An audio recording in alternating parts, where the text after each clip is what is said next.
柳公公是刘公公的人，刘公公绝对不会相信他信任的人会是作案之人。若刘公公禀报太后，太后娘娘定会干预。英格尔，你说的这些，其实我也早就想过了。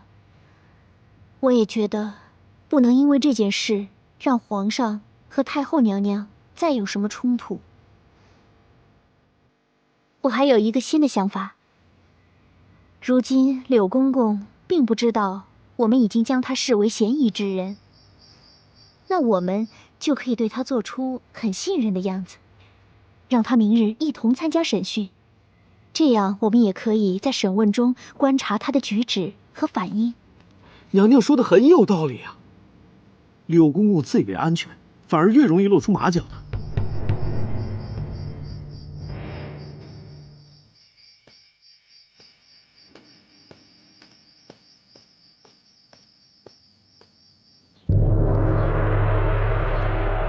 柳公公，经过3日的询问，我又跟殷统领将每个嫌疑人的情况都仔细分析了一遍。现在可以确定，钟粹宫里最有嫌疑的人，便是蓉儿、灵儿她们这2个侍女。如今我和殷统领决定，今日要对2个侍女重新进行审讯。柳公公最熟悉这2个侍女，所以本宫决定想请柳公公一道参与审问。奴才遵命。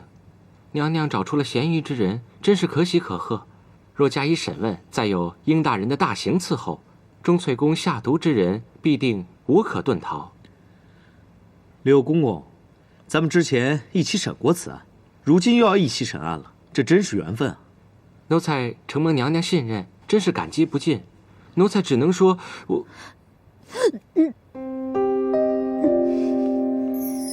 娘娘，您的身体可有不适？倒也没什么不适，可能这些日子神经实在过于紧张，食不下咽的，没有什么胃口吃东西，所以肠胃可能出了些小毛病。奴才给娘娘拿点药去吧。啊，不用了，咱们还是先谈正事吧。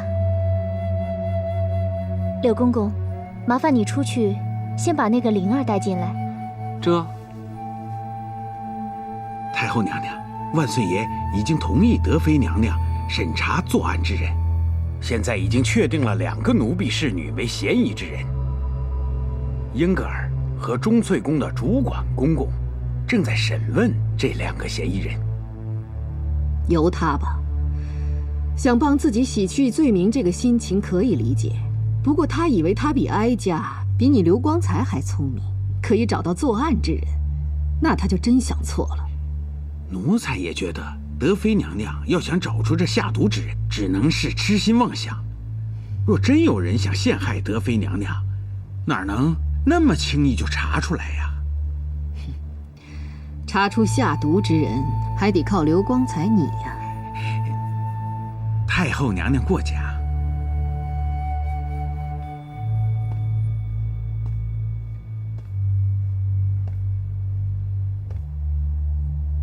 灵儿，知道为什么单独把你叫进来吗？因为本统领确定，你依旧是下毒之人，还不赶紧从实招来，想尝尝宫中大刑的厉害吗？殷大人，奴婢真是无从找起啊！就算大人用刑，奴婢也不能枉招啊！奴婢要是枉招，那就放过了真正的罪犯。本宫要的也不是枉招，要的是实招。姐姐，娘娘，你怎么了？只是有些反胃，不碍事。娘娘是不是吃了什么不干净的东西啊？娘娘，要不要先休息一下？这里有我和柳公公先审着。不碍事的，这不都过去了吗？这会儿正审到关键时刻呢。好。看来董小宛怀上龙子了，我的使命已经完成，必须离开了。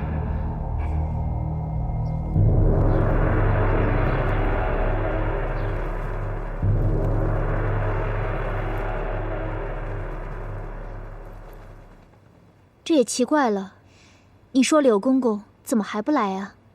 这时辰可也不早了呀。娘娘，会不会是刘公公差他办事去了？不会，倘若刘公公差他去办事，他走之前会禀报我一声的。娘娘，我已经派侍卫去找他了，过一会儿就有结果了。好。叩见娘娘。雍统领，属下已经问明柳公公的去向了。宫门守卫说见他出宫去了。什么？你说柳二云出宫了？是。八达，你速去请刘公公到御书房来。走。娘娘，如果刘公公没有让柳二云出宫办差，那下毒之人必是他无意了。你说，这个柳二云，他为什么要害我？娘娘，这些都会查清楚的。奴才得立刻去御书房，将这件事情禀报给皇上。等见到刘公公后，就知道到底是怎么回事了。好，那你快去吧。这。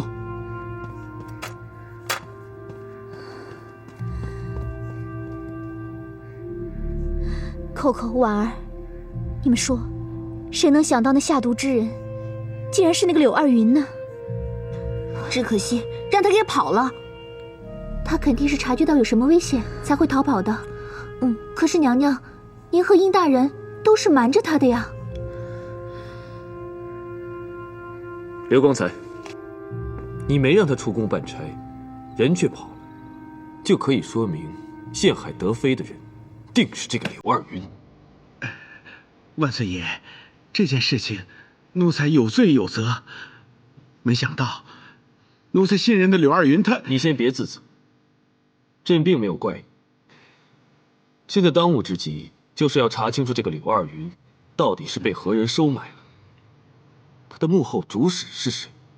皇上，奴才以为这个柳二云的主子，极有可能是后宫的某位主子。刘光才，你同意英格尔说的吗？奴才同意英统领的话，可是人已经跑了，这事儿更难查了。好事，这是件大好事啊！这样一来，德妃的冤情不就可以洗清了吗？哎呦，万岁爷，方才奴才太紧张了，这确是一件好事啊！皇上，奴才派侍卫去搜查了柳二云的住处，还不知道查出什么了。英统领，皇上，奴才去看看。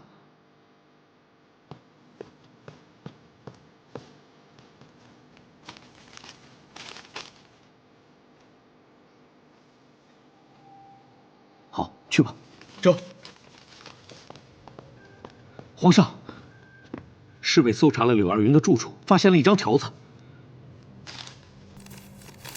这个柳二云，居然是天地会藏在宫中的奸细。本人天地会柳大爷，得天地会总舵主令，借手害死顺治帝小儿的三阿哥，可惜未成。遗恨，遗恨。这个柳二云是天地会的人，这下之前宫中泄密的事就都有解了。万岁爷，奴才没有想到柳二云竟然是天地会的，竟然差点害死了三阿哥，又害得德妃娘娘受尽冤屈。奴才有罪，奴才罪该万死啊！奴才是杀头之罪呀！你那个头杀不杀，就留给皇额娘做决定。起来吧。谢万岁爷恩典。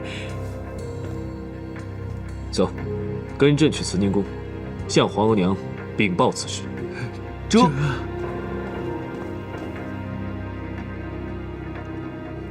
原来是天地会干的，这可都有解释。是啊，皇娘，前面的事都有解释，天地会的奸细也跑了，这件事情终于解决了，真是大好事儿。奴才该死，请太后娘娘治罪。刘光才，你虽然有失察之责，但哀家体谅你有几十个徒弟，你怎能认清柳二云的真面目呢？你也被他骗了。这件事，哀家不会治你的罪。起来吧。谢太后娘娘。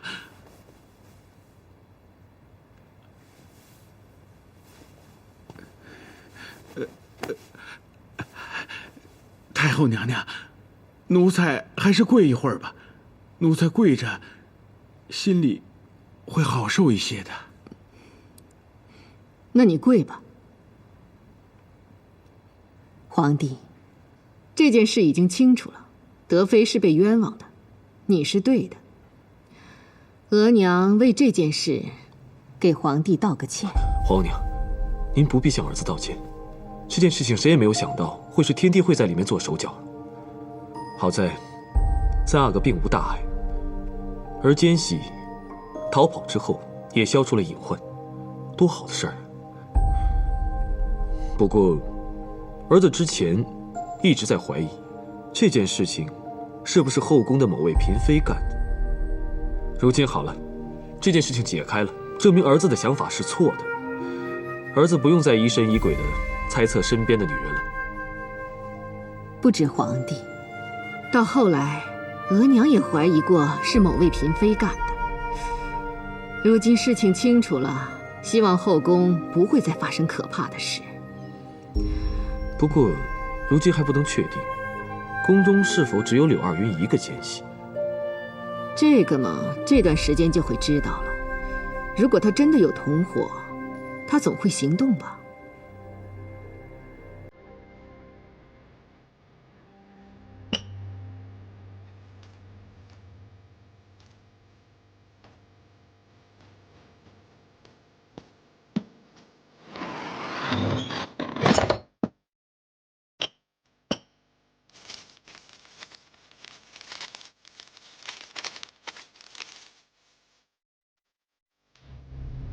师父，有件事二云一直瞒着你。其实二云也是天地会的人，总舵主交给二云所办事顺利。师本毒案却不是二云所为，我逃离后正好保护董小宛。净室房李公公是我们的人，宫中只有师父与李兄弟二人了，保重。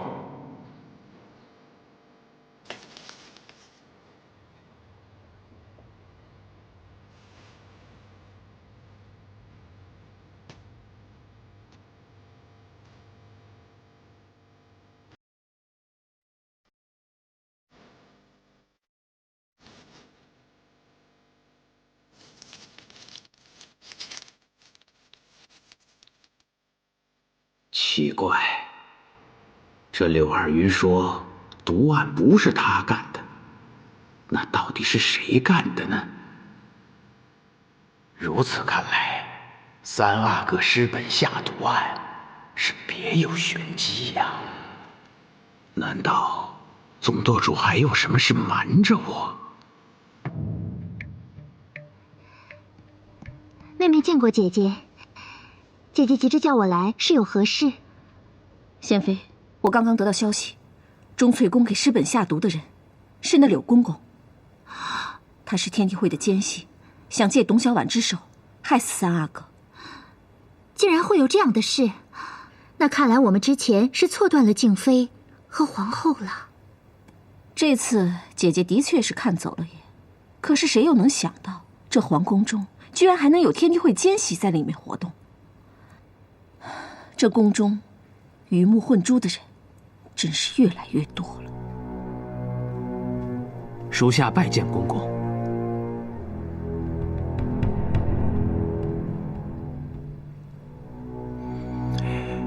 现在宫中只剩下我们2个人了。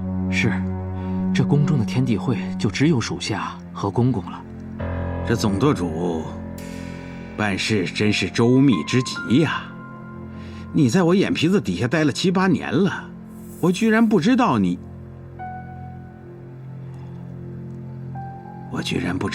是天地会的。二云的口风也真紧呐，也是严密之极呀。这是总舵主为了保护公公和预防不测做出的安排。不测已经发生了。二云临走的时候，也没和我打个招呼。刘大哥来不及了，他走前没敢见公公，也是为了保护公公。倒也是啊，他临走的时候要是跟我见上一面，恐怕也会引起对我的怀疑。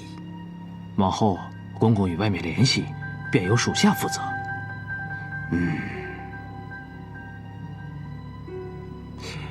你知道柳二云的字条写的什么吗？刘大哥没让看，属下不能看。他临走的时候跟你说过什么吗？说了一句话，他说他任务完成就要走了，让属下把这字条交给公公。你去吧。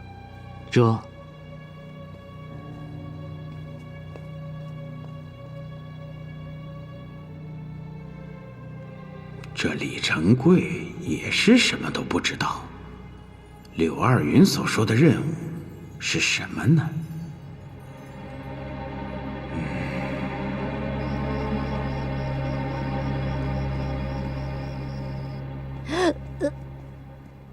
姐姐，来，先坐下，喝口水吧。姐姐，这是怎么了？干呕了好几日，吃了药也不管用。姐姐以前可从来都没有这样过。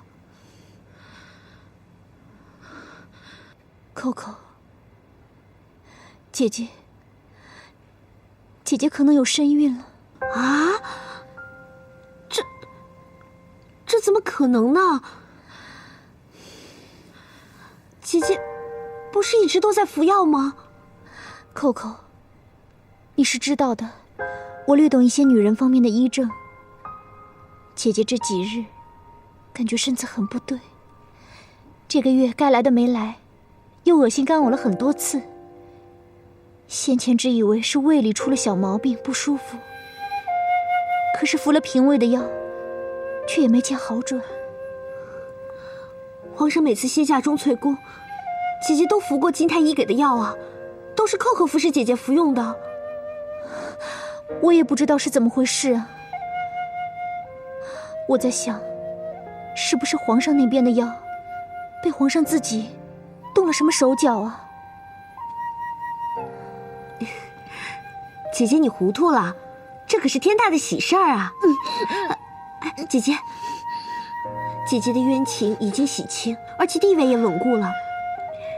姐姐要赶紧把这个好消息告诉皇上，到时候皇上一定会保护姐姐，让姐姐把这个孩子生下来的。不行，这事儿先不能告诉皇上，也不能让任何人知道。再说，这究竟什么情况还不知道呢。还是先让金太医来瞧瞧，等瞧完了再说吧。那我现在就去请金太医，我就说姐姐染上了风寒。还是先别去了，皇上明日下午要去永平城观看两黄旗演练，还要去灾区巡视灾情。等皇上走了以后再说吧。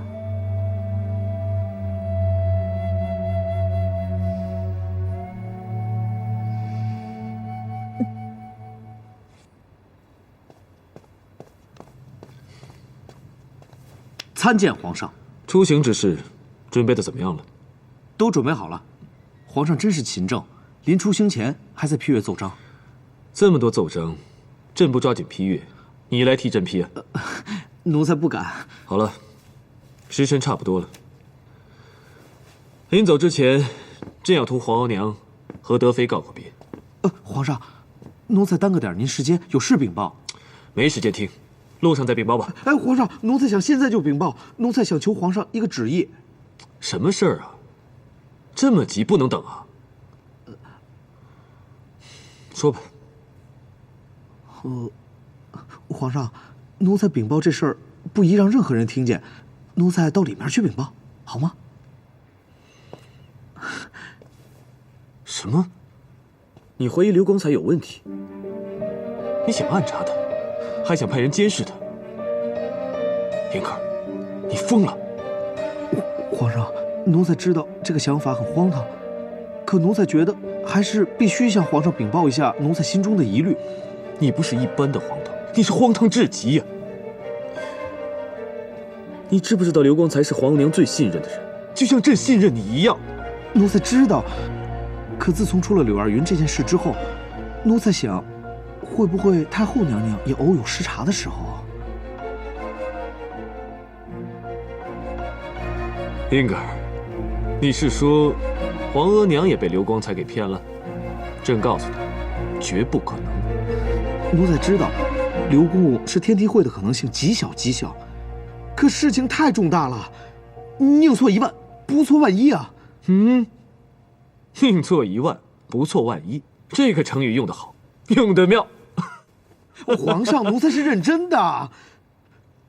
如果刘公公有问题的话，那可是不得了加不得了啊！皇上，奴才回想起来，那次皇上在江宁人来客栈遭遇天地会的事情，咱们不是一直没找到皇上暴露的原因吗？如果这个刘公公有问题的话，那事情便可以解释了。都想到江宁去了，想得够远的呀！啊，皇上，好，那朕就听你给朕解释解释。你说，如果你怀疑刘光才就是天地会的奸细，那刘光才为什么会舍命替朕挨那一剑呢？就是这一剑，让奴才到现在都生疑。刘公公又不会武功，他跑出来护什么驾呀？没准啊，他是想告诉天地会的人，总督府的人快来了，让他们快走。而这一剑，乃是天地会为了保护刘公公而施的苦肉计。所以奴才想请一个旨意，暗中查一下刘公公。奴才绝对不会惊动刘公公的，只是派个侍卫远远跟着他，看他和宫中的什么人有什么反常的联系和举动。皇上，奴才要是不排除心中这个疑虑，真是寝食难安啊！奴才请皇上恩准。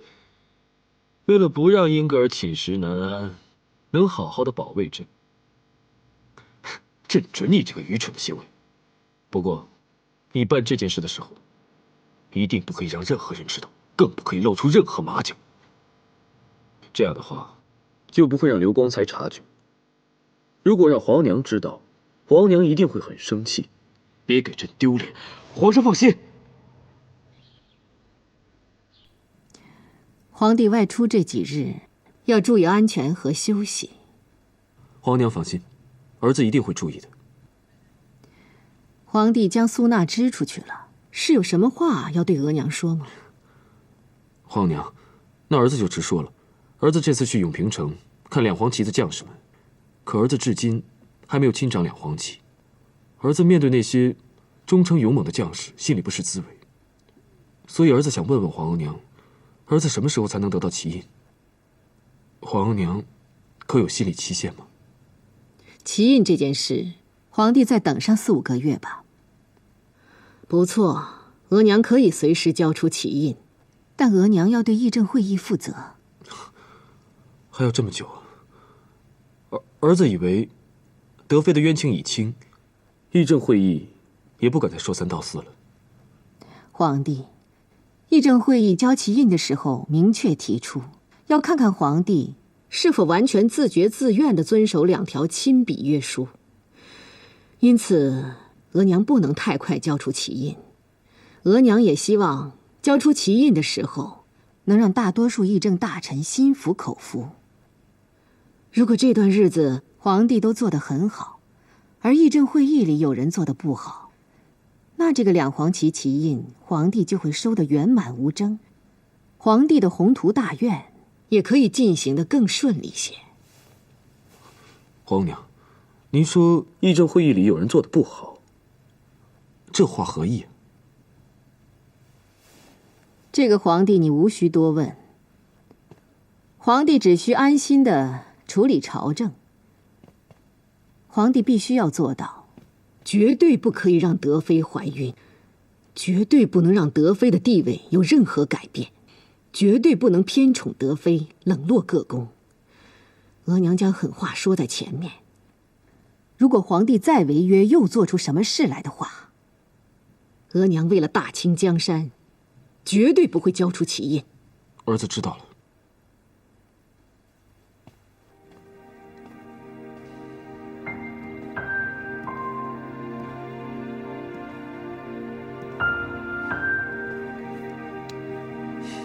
天地宫这几日，你要好好照顾自己，注意休息，乖乖的等朕回来，知道吗？皇上放心吧，小婉一定好好的，等皇上回来。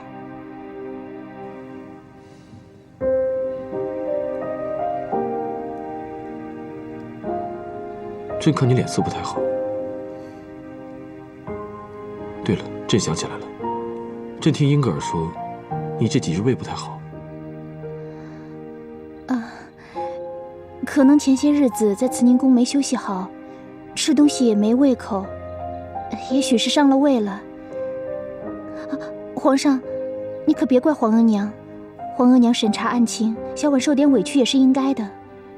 如今案情真相大白了，小婉洗清了冤屈，小婉心里很高兴。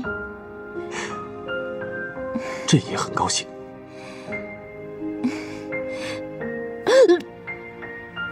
怎么了？是不是又不舒服了？来，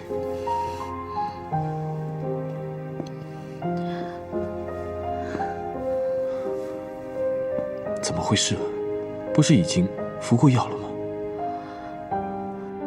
我也不知道，只是胃有点不太舒服。小毛病，不碍事的。什么小毛病？看你难受，朕心里也难受，你知道吗？一会儿赶紧叫金太医过来给你瞧瞧。好，那我待会儿就让金太医来给我瞧病。这还差不多。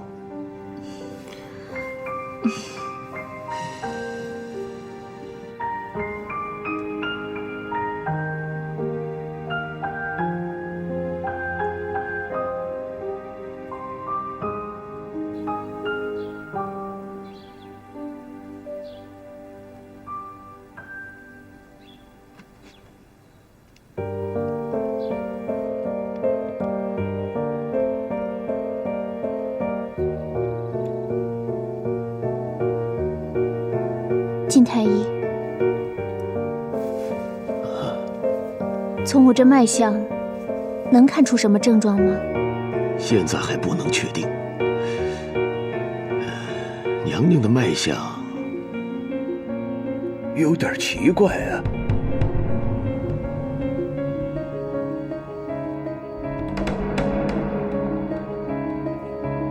金太医，Coco是我最信任的人，当着他的面，你也可以有什么就说什么。我到底患的什么病，就请你直言吧。卑职斗胆问问娘娘，这个月娘娘有没有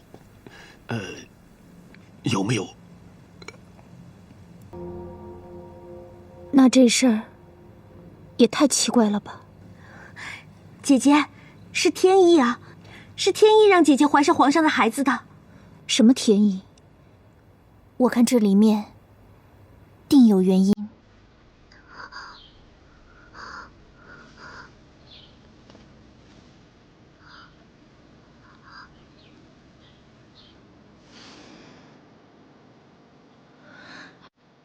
我知道怎么回事了。Coco，去把金太医配的药拿过来。是。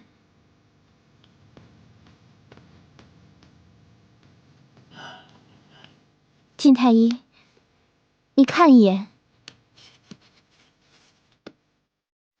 若没猜错的话，这药一定被人调包了，而且调包之事，一定是那个天地会的柳二云干的。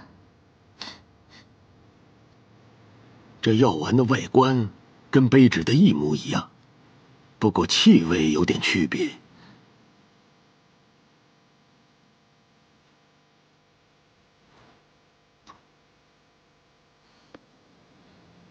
怎么样啊？娘娘，这是精心制作的解药啊！定是那个柳公公偷了卑职的药丸以后拿出宫去，天地会请来高明的医师验明卑职的药丸，而后做的解药啊！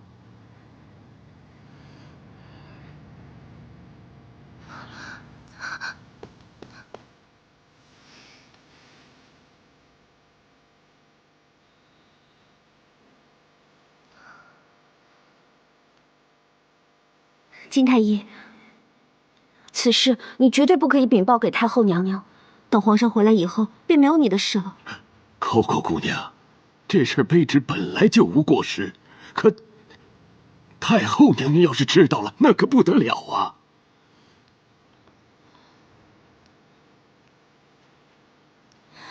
金太医，此事我想请你先帮我保密一天。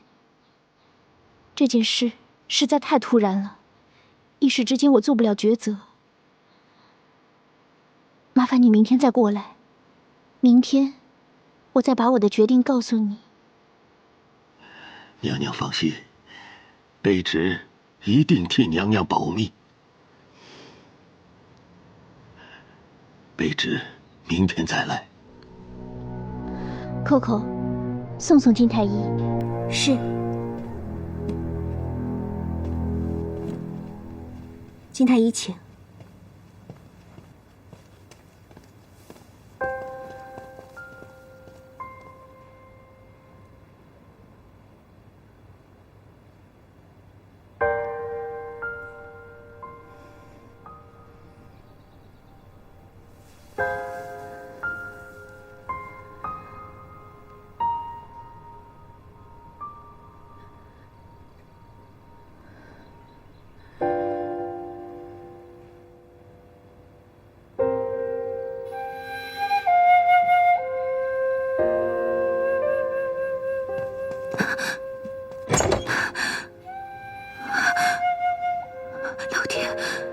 娘娘竟然怀孕了，这件事情得立即禀报太后娘娘才好。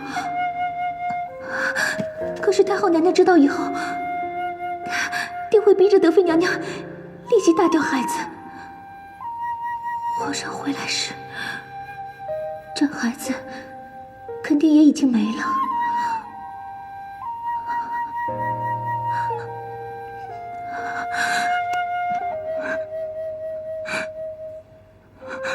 可是，只要在皇上回来之前，太后娘娘还不知情，德妃娘娘的孩子便可以保住了。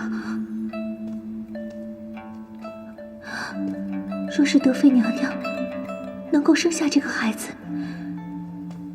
她在宫中的地位便真的稳固了。到时候，就再也没有人敢害她、敢动她了。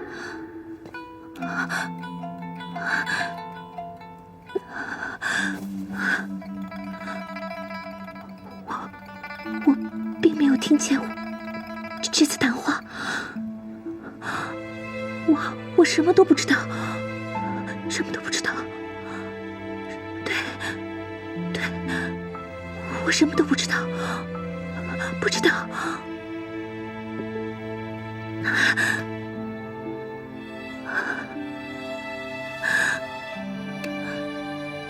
老天爷，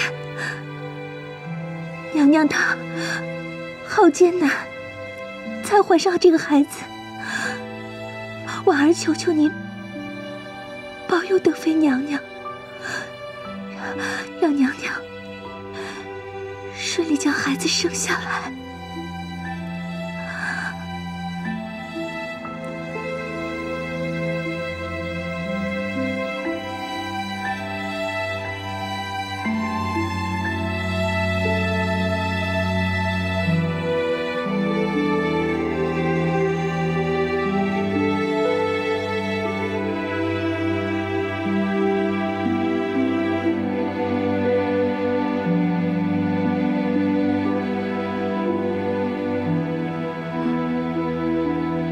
皇上，所有人都千方百计不让我们有孩子，可孩子还是不期而至。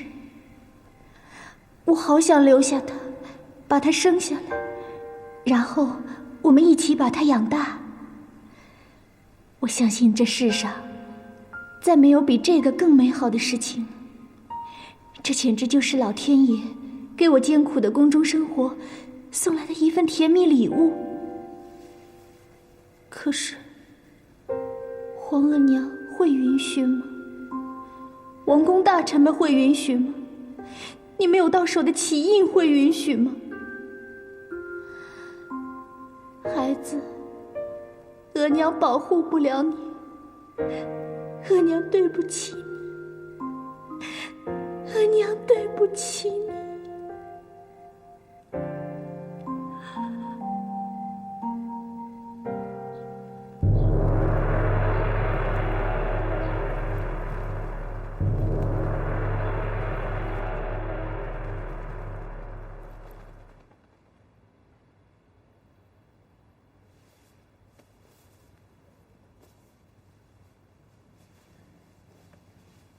金太医，从脉象上看，能看出是阿哥还是格格吗？娘娘刚怀上孩子，还很难判断。但是，从脉象上和一些其他情状看，十有七八是个阿哥。姐姐听见了吗？是个阿哥，姐姐怀上了皇上的阿哥。那，倘若这个孩子生下来，会是健康的吗？我的意思是说，我和皇上都在服用避孕之药。这个娘娘请放心，皇上服的药对身体绝无任何伤害。卑职在给娘娘制药时，太后娘娘有旨，说不能伤了娘娘的身子，因此，娘娘服用的丸药，药性绝对温和，不会伤及腹中的孩子的。姐姐，是个健健康康、一定没有问题的阿哥。那，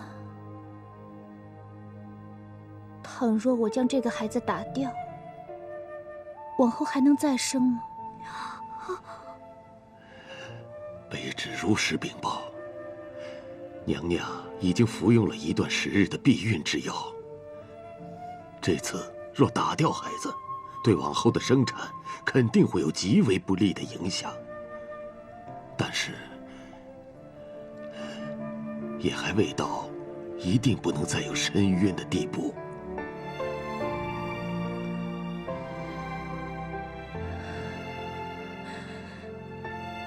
金太医，麻烦你帮我将孩子打掉吧。娘娘，你真要打掉自己的孩子？娘娘知道这对您有多大的损失吗？后宫的任何一位嫔妃都是拼了命想怀上皇上的孩子呀。娘娘，您生下这个孩子，您以后的地位便稳如泰山，谁也不敢再招惹娘娘了。娘娘以后一辈子的荣华富贵，全都有保障了呀。姐姐，金太医说的对，你为什么要打掉孩子啊？皇上回来以后，咱们便什么都不怕了。再说这个孩子，并非是姐姐违背太后的旨意得来的，太后娘娘知道了以后，也无话可说呀。姐姐，这都是天意啊！是啊，是啊，这是天意。金太医，这件事倘若皇额娘知道了，你不怕皇额娘杀你的头吗？你来我这儿给我瞧病，皇额娘那里可是瞒不住的。哎，娘娘是担心卑职的人头啊。哎呀，娘娘，您真是心慈啊。娘娘知道，皇上是卑职接的生，卑职对皇上有着外人难以想象的忠诚和感情啊。且卑职知道，皇上是多么希望娘娘您能生下属于你们自己的孩子呀。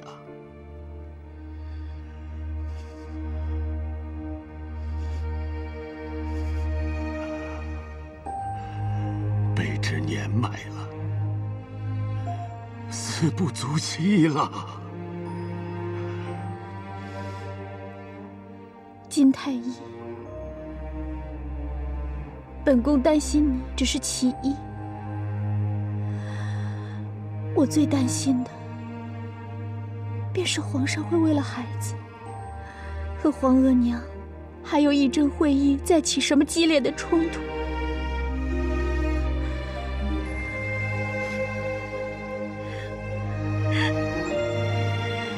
如今皇上还没有得到梁皇旗旗印，皇上极有可能为了这个孩子，永远都得不到两黄旗旗印。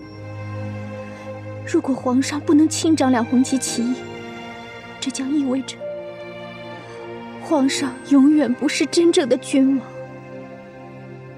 所以这个孩子对皇上来说，不是福，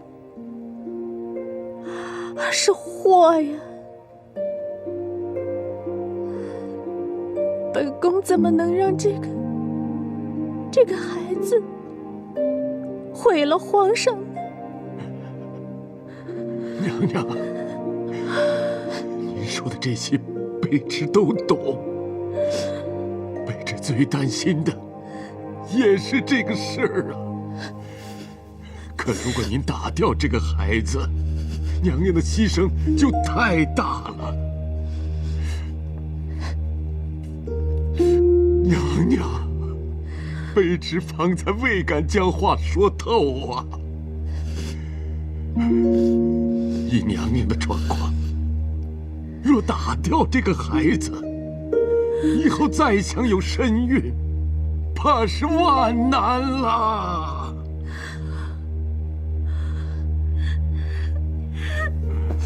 姐姐一定要三思，先不要将这个孩子打掉，还是等皇上回来，姐姐再做决定吧。不行，这件事绝不能等皇上回来。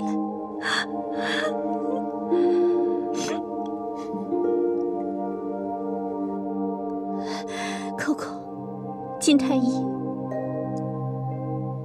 今天这屋子里只有我们3个人，这事儿也只有我们3个人知道。我现在要你们2个人起誓，这件事绝不能告诉任何人。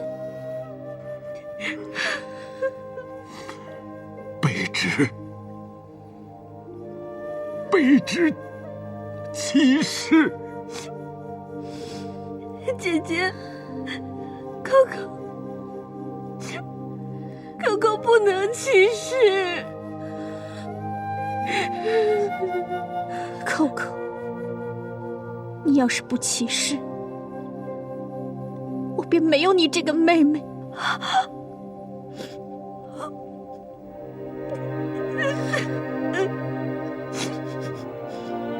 姐姐，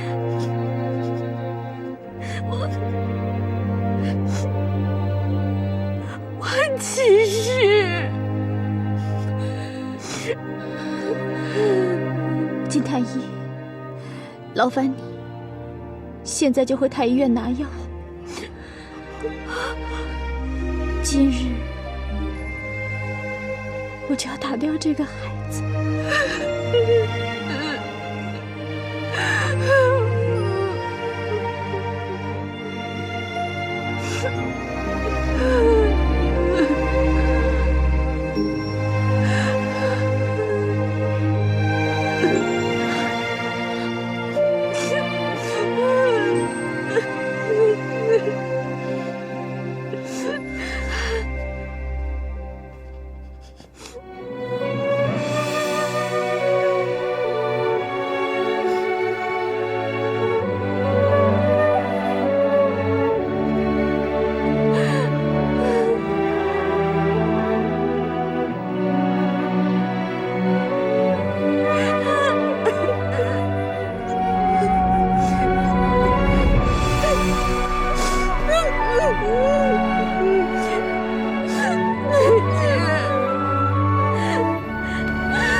德妃娘娘，胎儿已经处理完毕，娘娘现在需要卧床好好休养2日。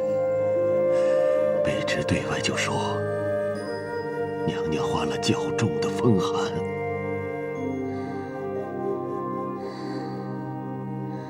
金太医，多谢你了。娘娘牺牲太大了。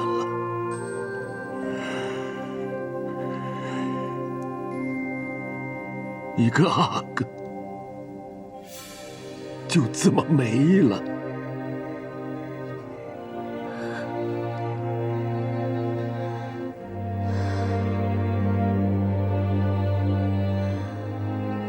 若真是一个阿哥，那皇上面临的危险将更为致命和可怕。如今好了，朝廷安宁了，皇上也安全了。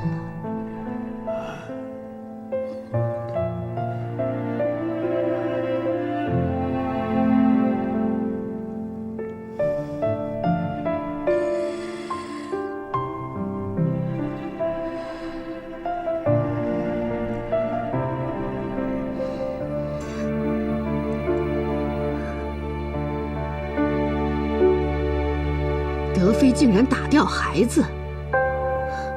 奴婢听德妃娘娘说，这个孩子会给皇上带来灾难，会让太后娘娘万分为难，让朝廷掀起惊涛骇浪。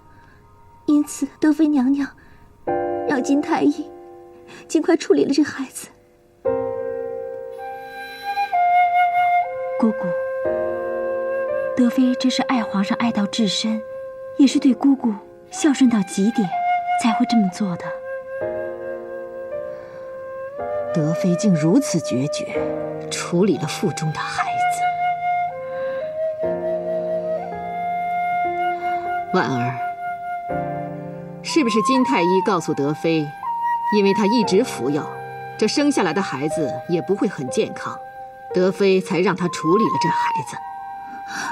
不是的，金太医说这个孩子会很健康，而且这个孩子是个阿哥。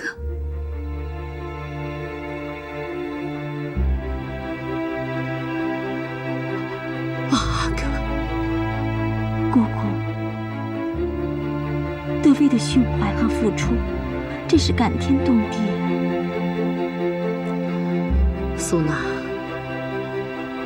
明日你让金太医过来，哀家要问他详细的情况。这个金太医居然敢不告诉哀家！出了这么大的事情，金太医怕是吓都吓死了。金太医要是禀报太后娘娘，只怕也会在处理完孩子的事情以后再来禀报吧。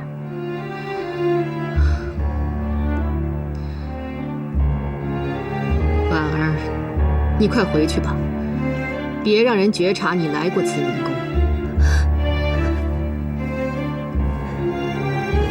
太后娘娘，奴婢留在钟粹宫没有什么用了，奴婢想回到太后娘娘身边，恳请太后娘娘恩准。那你就过2日回来吧。起来吧。奴婢多谢太后娘娘。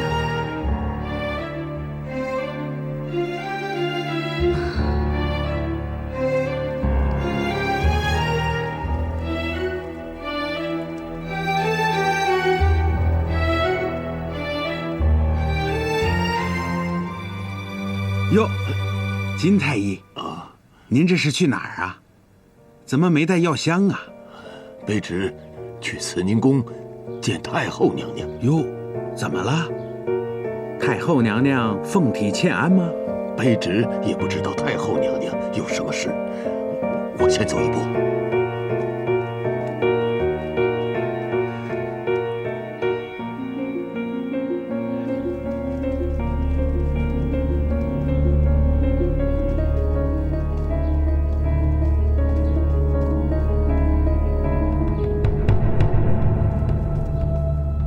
后娘娘，这就是事情的全部经过。金太医，起来吧。谢太后娘娘。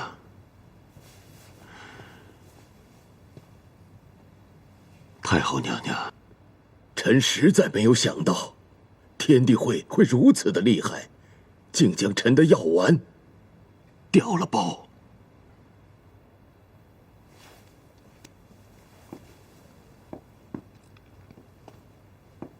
金太医，天地会做手脚调了包，这件事你并没有任何过错。但为何董小宛怀孕之事，你没有及时禀报哀家？处理掉孩子之后，你也没有来禀报。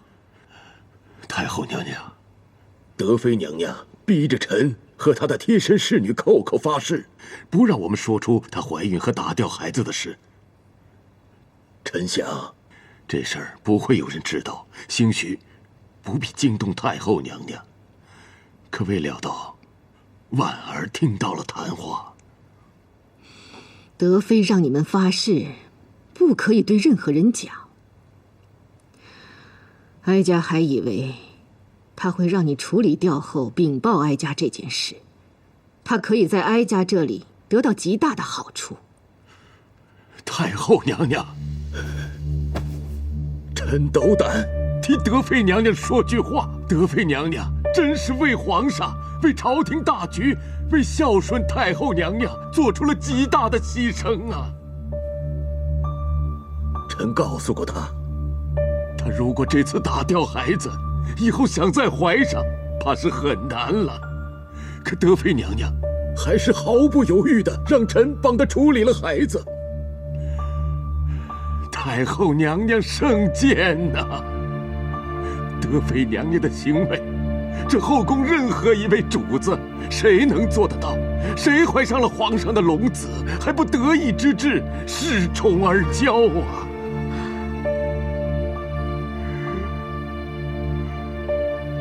金太医，你说德妃以后都很难再怀有孩子，就算停了药，都很难了。太后娘娘，德妃娘娘想再怀上孩子，怕是万难了。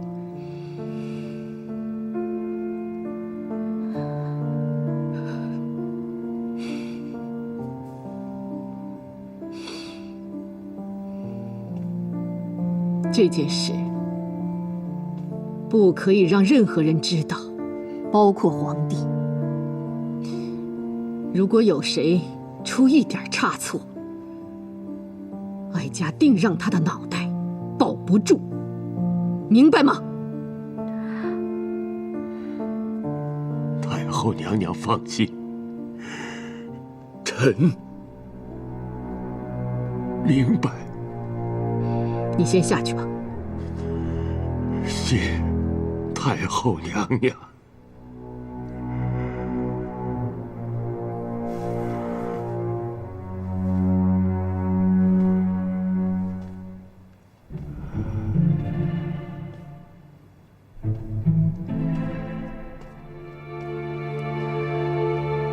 苏娜，后天晚上你去接德妃过来，哀家要见她。后天，苏娜以为姑姑会立刻召见德妃。她刚打掉孩子，身心肯定是极度疲惫，就让她多休养2日，只要赶在皇帝回来之前就行。奴才给公公请安。起来吧。谢公公。刘公公，近日德妃娘娘突然患了重症风寒，卧床不起，奴才觉得这事儿有些异样，特来向公公禀报。德妃娘娘患了病，有什么异样啊？自从柳二云这个天地会奸细逃跑以后，公公让奴才做了钟粹宫的主管，且让奴才在暗中观察钟粹宫的情形。奴才诸事留心，这才发现德妃娘娘生病这事儿啊，有些异样。有什么话就直说吧，别绕弯子了。哎，这异样之一是金太医给德妃娘娘瞧过几次病，说来奇怪，德妃娘娘的干呕不但没有好转，反倒越来越重了。这异样之二是，奴才注意到这几天，德妃娘娘只留扣扣姑娘陪在身边，不曾让婉儿进入睡房。不曾让婉儿进入睡房。平时，扣扣跟婉儿是一起待在娘娘睡房的呀。所以奴才才觉得有些蹊跷，特来向公公禀报。啊，知道了，你下去吧。这，奴才告退。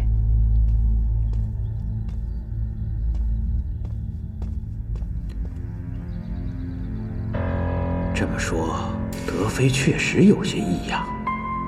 可若不是风寒，又让金太医几次瞧病，那又是因为什么呢？有干呕的症候。难道德妃是怀孕了？这么说，柳二云所办事顺利，是他照总舵主的指令，给德妃的药调了包，换成了解药。他知道德妃已经怀孕，这才急忙离去。总舵主是为了保护我，让柳二云单独去做了这件事。所以二云走的时候，照帮规不能对我明说。是这样，一定是这样。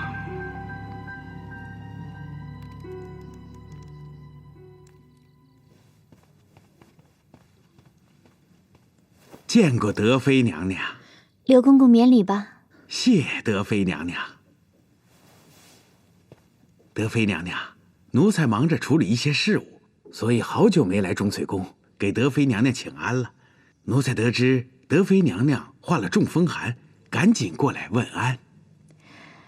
公公是宫中总管，事务繁多，本宫得了很重的风寒，现如今已经好多了，多谢刘公公挂怀。奴才看德妃娘娘的气色确实有好转，德妃娘娘要好好休养，奴才就不打扰了。多谢刘公公，刘公公慢走。奴才告退。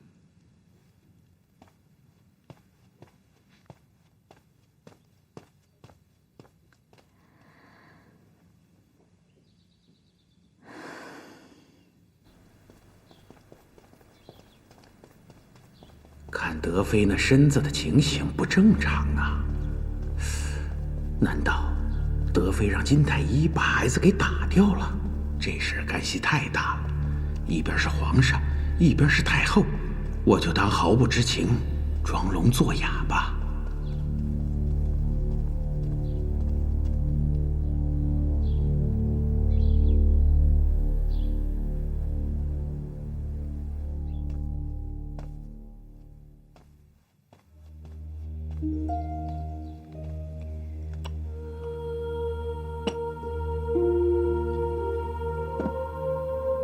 姐姐，还是别想那件事儿了。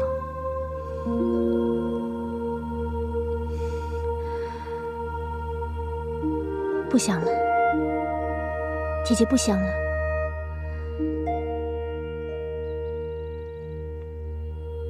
再说皇上过2日就要回来了，姐姐要好好调理身体，等着皇上回来。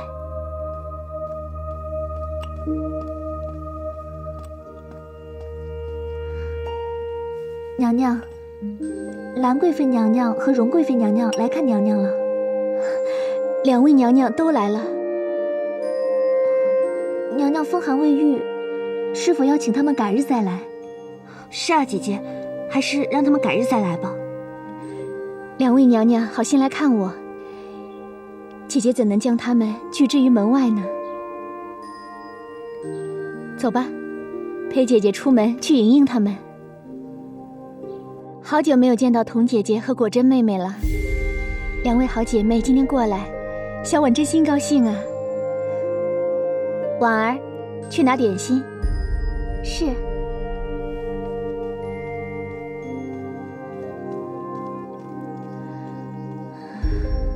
妹妹怎么会如此憔悴啊？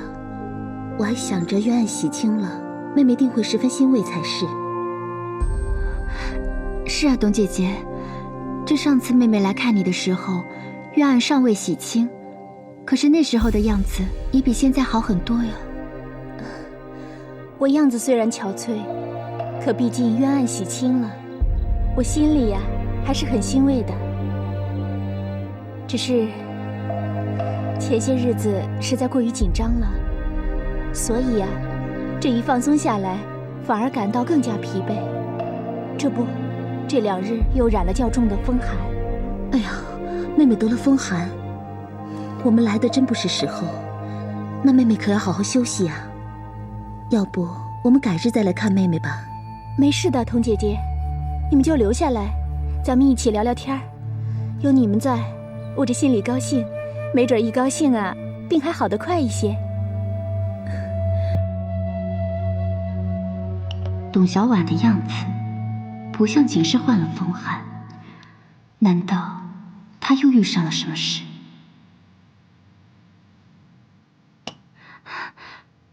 童姐姐，要不咱们便稍坐一会儿，多陪陪董姐姐吧。好。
孩子，额娘给你画了张画像。金太医说，倘若你能来到这个世上，你一定是个健康的宝宝。额娘想，你是额娘和皇阿玛的孩子。倘若你能来到这个世上，你会是多么的聪慧可爱啊！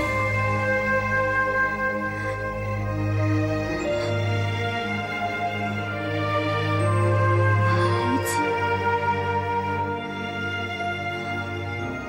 额娘对不起你，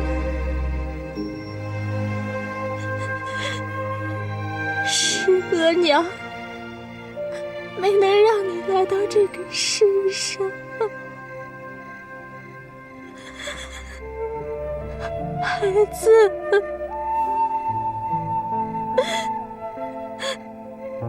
额娘也是有万般的不得已。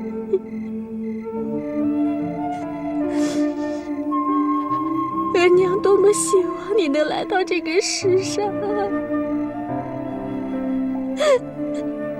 和额娘一起领略世间美好。可是为了你皇阿玛，额娘不能让你来到这个世上。额娘要保住你皇阿玛的地位。孩子，你知道吗？你阿玛虽是大秦国的皇帝，可是他也有万般的无奈，万般的不得已。孩子，额娘对不起你。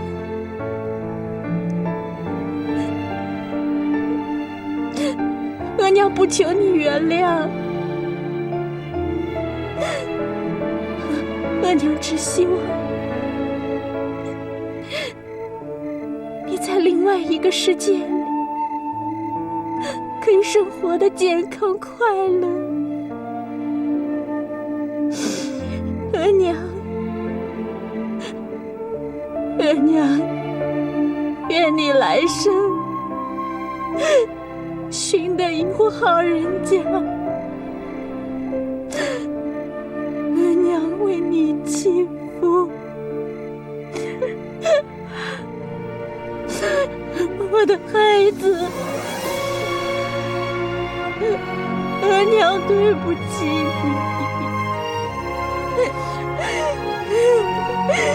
额娘对不起你呀，孩子，都对不起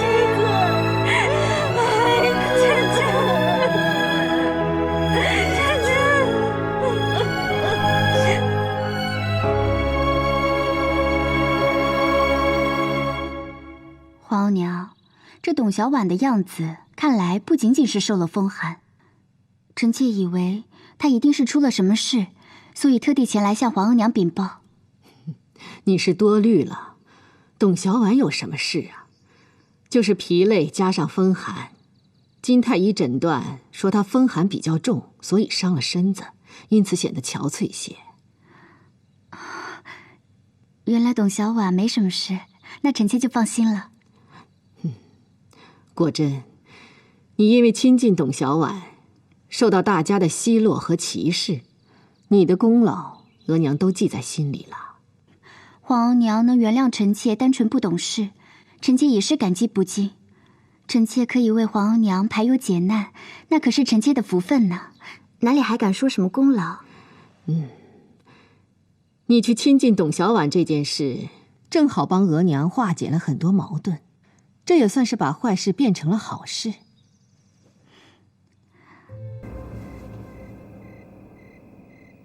冯太医，本宫总怀疑这董小宛憔悴的样子，似乎不是患了风寒。可是太后娘娘非要说她是因为风寒所致，是不是太后也不知道她到底是因为什么病的？娘娘慧眼，心生怀疑也是自有道理。不过依臣斗胆猜测，德妃她应该是怀孕了。本宫也是这样怀疑的。可是这不可能啊！怀孕这件事，太后娘娘可防得甚紧。如果没有怀孕，那就很有可能董小宛患了什么怪症绝症。怪症绝症，若真是这样，那倒反倒是件好事。她最好患的是绝症，连金太医都束手无策的绝症。如果不是婉儿听见你们的谈话，哀家都蒙在鼓里。这么大的事，你为何不准金太医告诉哀家？你自己把最大的麻烦解决了，哀家甚感欣慰。臣妾想，这个意外越少人知道越好，而且臣妾也不想让皇上知道这件事。臣妾怕皇上知道以后会反应激烈。你放心，皇帝不会知道这件事。你也应该明白，哀家是不会让皇帝知道这件事的。不过你为何不报于哀家呢？臣妾怕说出来，太后娘娘不会相信，因为臣妾知道，这个孩子如果来到这世上，会是什么样的后果。又会给皇上带来什么样的困境？所以臣妾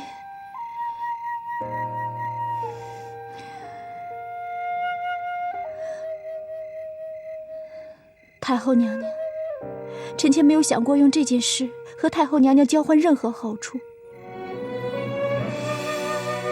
臣妾只想凭一颗深爱着皇上的心，一颗真诚孝顺太后娘娘的心，让太后娘娘慢慢接纳臣妾，承认臣妾。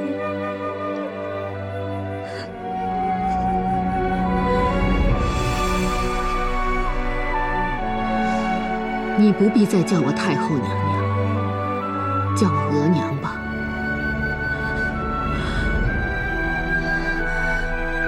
皇娘，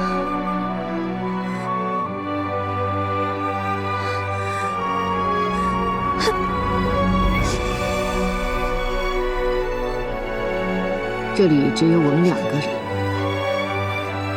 想哭你就哭吧。是臣妾失忆了，臣妾太激动了。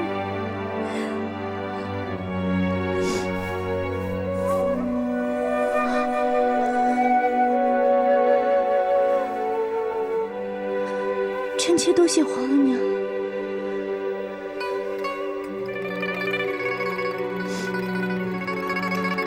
德妃，额娘也是女人，深知你这样做牺牲有多大。你有胸怀，有见识，懂得怎样去爱自己的男人。你替额娘、替朝廷解决了一个最大的难题，额娘要多谢你。皇额娘言重了，这事臣妾只能这样做，也必须这样做。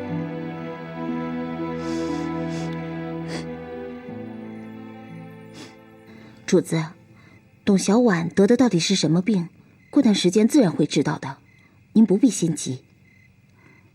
我不心急，本宫一直都不急。最让本宫放心的就是皇额娘的态度，没有因为董小婉受冤而有所改变。哦，娘娘问过太后娘娘。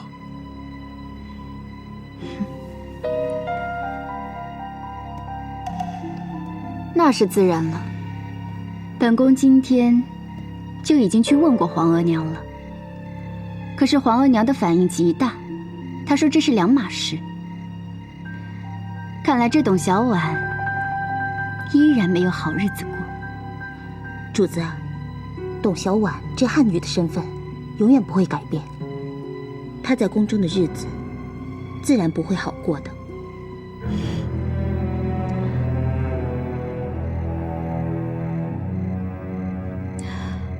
你看你骗出了额娘的眼泪，你唱《长恨歌》的时候，额娘听得心里在流泪。如今你都不用唱曲儿，就将额娘的眼泪骗得更多。额娘该如何说呢？是臣妾不好，臣妾失忆。皇额娘，这4卷臣妾用过了，怕脏了皇额娘。孩子，眼泪是干净的东西，额娘一点都不嫌弃你。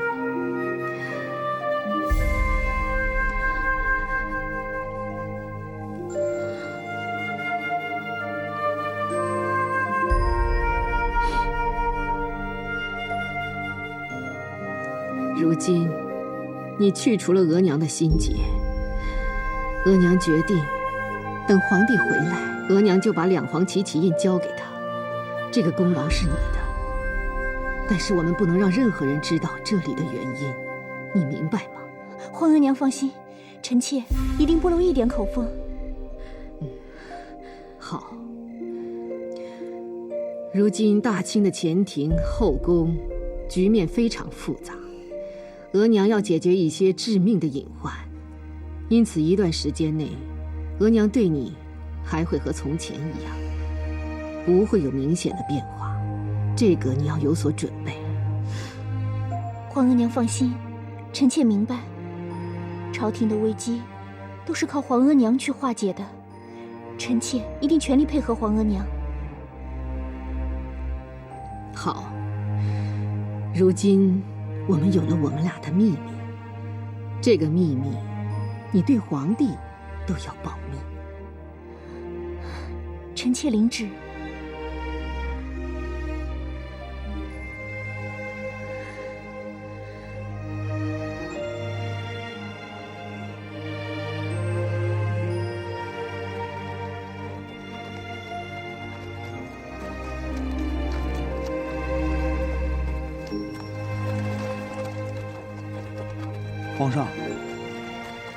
皇上，这几日看起来都心事重重的。皇上是不是还在想齐印之事啊？是，两黄旗将士山呼万岁，气壮山河。可朕听说，两黄旗将士对朕至今还未亲掌两黄旗旗印，甚感不解，议论纷纷。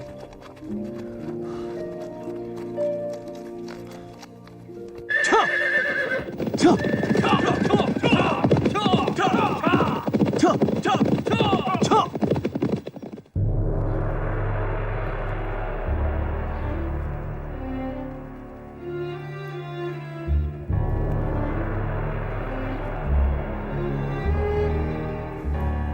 太后娘娘，您这么快就决定将旗印交给皇上，这会不会有些太快了？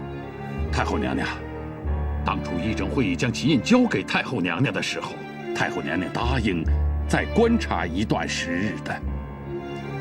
各位大人，哀家决定如今交旗印是有2个原因：一，皇帝说在议政会议已经交旗印的情形之下，他检视两黄旗，但他却没有完整的旗印，这令皇帝十分难堪，弄得哀家也十分难堪。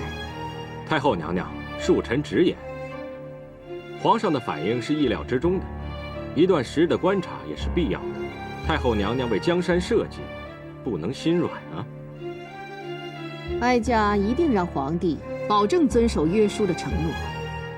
第2个原因，如今福建边防未尽，台湾尚未收复，东边还有东瀛倭寇不断对我们进行骚扰，而中原一些反清复明的势力都尚未荡平。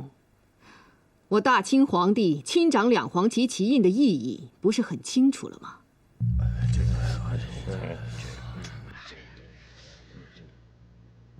太后娘娘已经做了保证，为了大清江山的社稷，臣赞同将旗印交给皇上。太后娘娘，臣附议。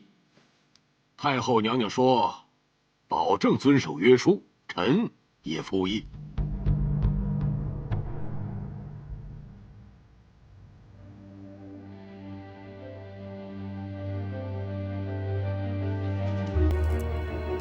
太后娘娘圣明，议政会议赞同太后娘娘交印的决定。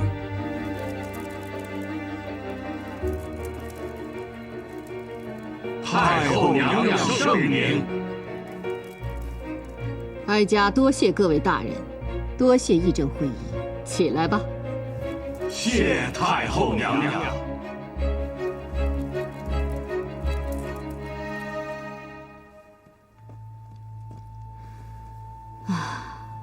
丫头，皇帝已经进了宫，应该快来了。姑姑，待会儿皇上突然看见旗印，不知道会有多高兴呢。那还用说吗？他等这一日都等了很多年了。皇上驾到！皇额娘，儿子给皇额娘请安。皇帝起来吧。谢皇额娘。